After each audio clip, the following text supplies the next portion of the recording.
देखो तो महारानी को कैसी बैठी है सोफे पे मोबाइल चला रही है। क्या बताऊँ मैं अपनी जेठानी को, कुछ बोल ही नहीं सकती हूँ क्योंकि मैं छोटी हूँ ना।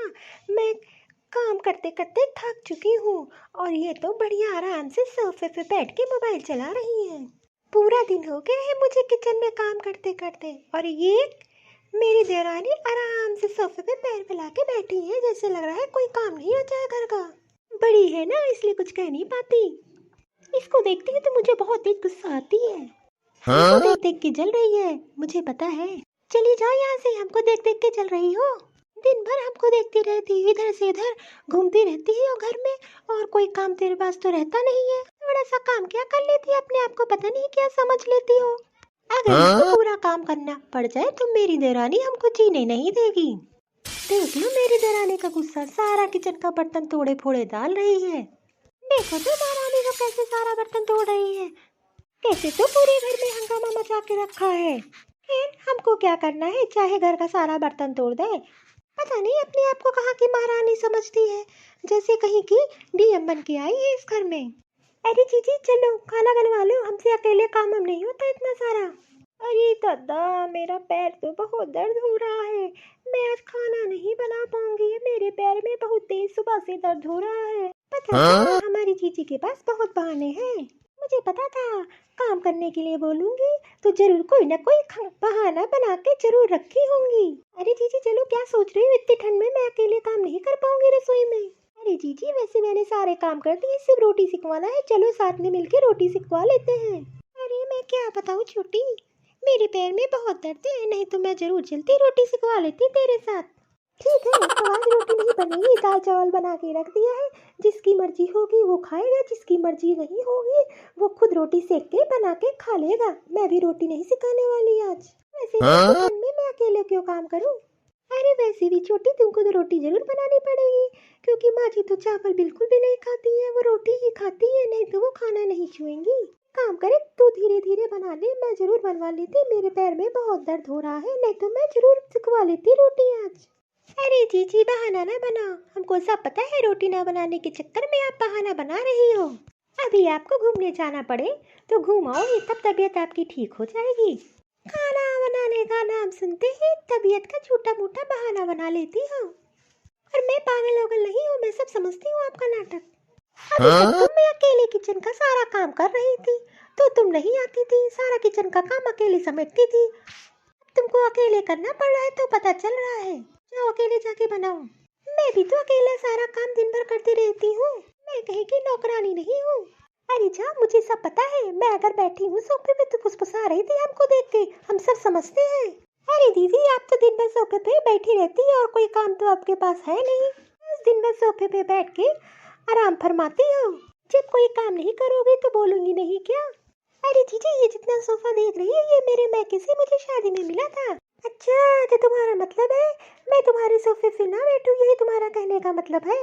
आज के बाद इन सब सोफे पे मैं नहीं बैठूंगी, इसमें कोई हीरे मोती नहीं जड़े हैं। अरे जीजी आप गुस्सा क्यों हो रही हो, मैं तो बस किचन में हेल्प कराने के लिए बोल रही थी, सारा दिन बैठी रहती हो तो मैंने सोचा थोड़ा मेरे साथ किचन में काम ही करवा लो। ठीक है मैं जा रही हूँ सासू माँ से कहने कि मैं काम नहीं कर पाऊंगी। दिन भर बैठी रहती, हमको तो नौकरानी समझ लिया है, जेठानी इतनी कामचोर है, मुझे तो पता नहीं था, नहीं तो मैं इस घर में शादी करके नहीं आती। मेरी जेठानी एक जगह से हिलती भी नहीं है, चुपचाप बैठ के मोबाइल चलाती रहती है। बताओ 11 बजने वाला है, अभी तक खाना नहीं बन पाया है। बहू के राज में यही होता है, हम लोगों के समय में तो 12 बजे तक सारा काम करके हम लोग खत्म कर देते, खाना पीना खा के बर्तन मांज के सारा साफ सफाई करके। और जब से ये हमारी बहुएं आई है 2 बजे से पहले हमको खाना नहीं देती है।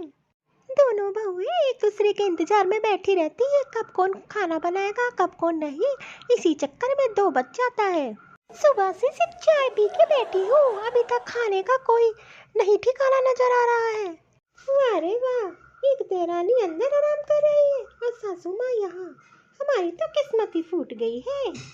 मैं तो अकेले ही काम करती रहती हूँ सारा, ये दोनों आराम फरमा रही है। अरे बहू क्या खड़े खड़े सोच रही हो, क्या हो गया। अरे बहू खाना बन गया क्या। अरे कहाँ सासू माँ, अभी खाना बना है, अभी तो रोटी सीखनी बाकी है। मैंने जीजी से बोला चलो मिलके खाना बनवा लेते हैं, तो जीजी बहाना करने लगी कि मेरे पैरों में दर्द हो रहा है, आराम से सोफे पे बैठी है। क्या बताऊँ, मुझे तो लगा कि खाना बन गया है इसलिए मुझे बुलाने आई हो। अभी तक तुम लोग खाना ही नहीं बना पाई हो, 12 बजने वाला है। तेरा सा क्या काम करना पड़ रहा है तुम दोनों लोग को, तो आपस में लड़ी जा रही हो। अरे माँ, मैं कब काम करने के लिए मना कर रही हूँ, मैं तो जीजी से कह रही थी कि रोटियां चल के सिखा लो, वो तो मुझसे ही लड़ रही है। ज्यादा परेशान करेंगी तो मैं अपने मैके चली जाऊंगी। आप बड़ी जीजी को कुछ नहीं कहती हो, हर टाइम बस मुझे ही रोकती टोकती रहती हो। आप जाके उनको समझाओ कि मिलजुल कर काम करा लिया करें। अब मैं क्या करूँ, 24 घंटे तो तुम दोनों लोग लड़ा ही करती हो। चलो मैं चल के बात करती हूँ। हे भगवान, ऐसी मेरी सर पौरिया पल्ले पड़ गई है कि किसका साथ दूं किसका ना दूं। मैं तो परेशान ही हो गई हूँ। अरे जीजी तो यही बैठी थी, कहाँ चली गई? हे भगवान, ये कहाँ चली गई? अरे माँ जी, खाना बन गया है, मैं गर्मा गर्म रोटियां सेक रही हूँ, आ जाइए खाना खा लीजिए। अरे बहू, तू तो बड़ी बोरिया की बुराई कर रही थी कि वो सोफे पे बैठी है, कोई काम नहीं करवा रही है, वो तो किचन में रोटियां सेक रही है। अरे नहीं नहीं माँ जी, अरे जीजी तो यहीं बैठी थी, मैंने उनसे कितनी बार कहा चलो रोटियां सिखवा लो, वो बोल रही थी कि मेरे पैर में दर्द हो रहा है, मैं नहीं बनवाऊंगी। अरे जीजी कहाँ चली गई, ये तो सोफे पे बैठी थी। हे भगवान, इतनी चालाक निकलेंगी ये मुझे नहीं पता था। अब उधर क्या टुकुर टुकुर देख रही है, मेरी तरफ देख के बात कर। तो मुझसे बहुत बुराई कर रही थी अपनी जेठानी की, ये काम नहीं करती है, दिन भर सोफे पे बैठी है, मुझे तो वो किचन में दिखाई दे रही है, रोटियां सेक रही है। तू ही सारा ड्रामा करती है, लड़ाई झगड़ा तू ही करती है और नाम उसका लगाती है बेचारी का। बस उसको लड़ने को कह दो तो लड़ती रहती है और मेरे पास उसकी बुराई करने के लिए चली आई।